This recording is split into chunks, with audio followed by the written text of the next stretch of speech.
Joining us this morning on the Morning Line is Liberty University President Jerry Falwell Jr. President Falwell, we appreciate you coming on this morning. Great to be with you, Larry. It has been a while. We do thank you for checking in this morning. You know, you appeared with West Virginia Governor Jim Justice in Martinsburg, West Virginia, on Tuesday over Vexit, encouraging counties to leave the Commonwealth.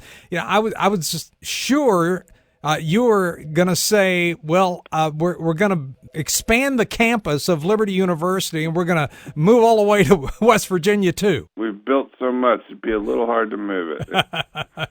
Well, I just thought maybe just expand it. It's just a little more room for you to build. I don't know. No, we draw a lot of students from, especially the part of West Virginia where we were, the Eastern Panhandle and up in Hagerstown, Maryland. And so, you know, we pull from all over the country, so I don't think it'd be much of an advantage to us to have a satellite campus there or anywhere else.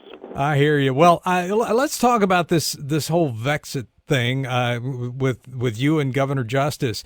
Where did the idea come up? You know, I think the West Virginia legislature was acting in response to the gun rally in Richmond, and I didn't hear about it until a few days later. My son heard it from a friend of his who's in the National Guard. The legislature in West Virginia has had an open invitation to Virginia counties to join West Virginia for 158 years since West Virginia was created. But the new resolution reconfirms that invitation, and you know, I don't have it in front of me, but it really goes through all the reasons why West Virginia was set up. And their constitution provides that the border is fluid with Virginia. And after the state was formed, 16 or 20 Virginia counties were invited. About half of those accepted.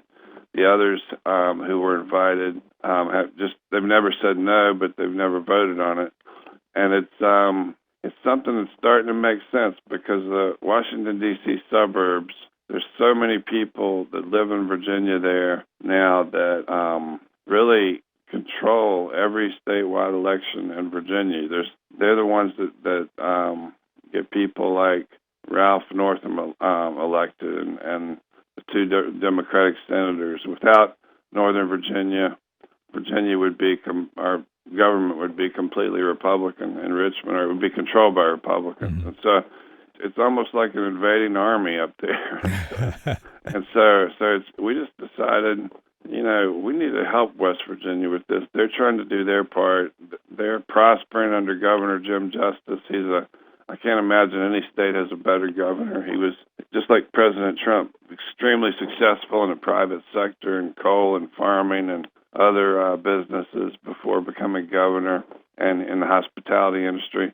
But he just is doing all the right things for West Virginia. He's turned unemployment around, and I don't have all the stats right here, but it's just incredible what he's accomplished. And I think we would benefit to be part of a state that recognizes Second Amendment rights and pro-life values and pro-business values. And you know, Virginia's DEQ, Department of Environmental Quality, under the Democrats, has regulations that are much stricter and much tougher on businesses than the EPA under Trump. So, President Falwell, after everything this governor has been through, you know, his comments on abortion, the whole blackface issue, does this governor just not care about the Commonwealth, or is he following in the footsteps of the Democrats in Washington? He knows that the only people that he has to please are those in the Northern Virginia suburbs, because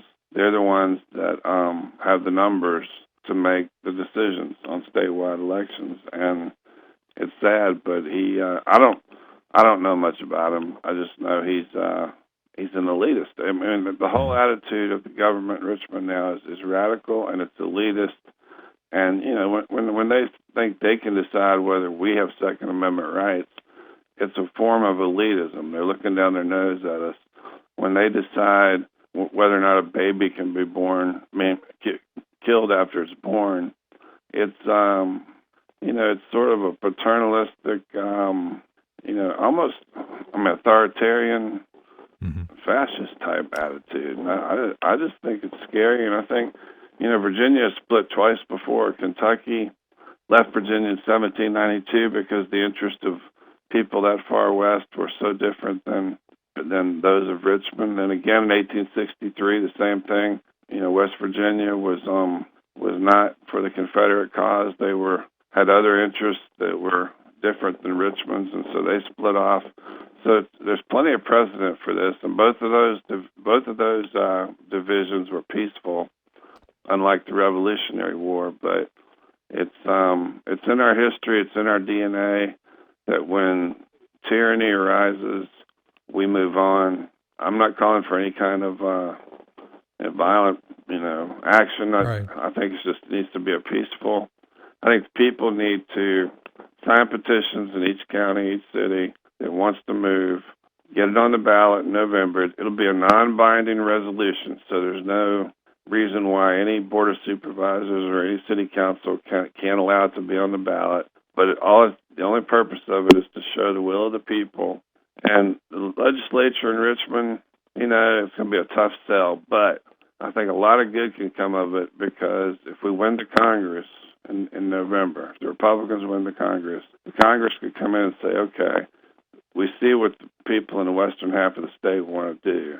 Maybe we can fix it another way. Maybe they can change the boundaries of the District of Columbia under President Trump, and include all of the Washington metropolitan area like the founders intended. They never thought Washington would sprawl out like it has. They wanted a federal district for the federal government to operate in that district because they have a conflict of interest when they vote in state elections. And maybe that will be what this effort leads to. If it does, Virginia will be back like it was for a couple hundred years. President Falwell, we've got about 1 minute here. Would you help any counties who did want to secede and become part of West Virginia? Yeah, I'm working with a group of citizens now. The group that started the Vexit website. It's I tweeted it out last night, and we're starting on the ground game now, and we've got a lot of plans on how we can help citizens make this happen. And it's really a matter of signing petitions and getting the word out to registered voters. And so that's the next step now that we've announced it. And so I'm actually starting to work on that today. Well, I tell you, I'm very happy we're not going to see a change of address for Liberty University. That I'm happy for. That's never going to happen. Good to hear. By the way, congratulations on getting Secretary of State Mike Pompeo for commencement. Yeah, he actually wanted to come last year, but the vice president did too, and so we had to make a choice. But it's exciting. Yeah, it really is. And hey, good luck to the basketball team tonight, going for win number 20. And thank you, President Falwell, for what you're doing for our rights and doing your part to make America great again. Well, thank you, Larry. You're doing the same. Well, I appreciate you. Thank you for coming on this morning.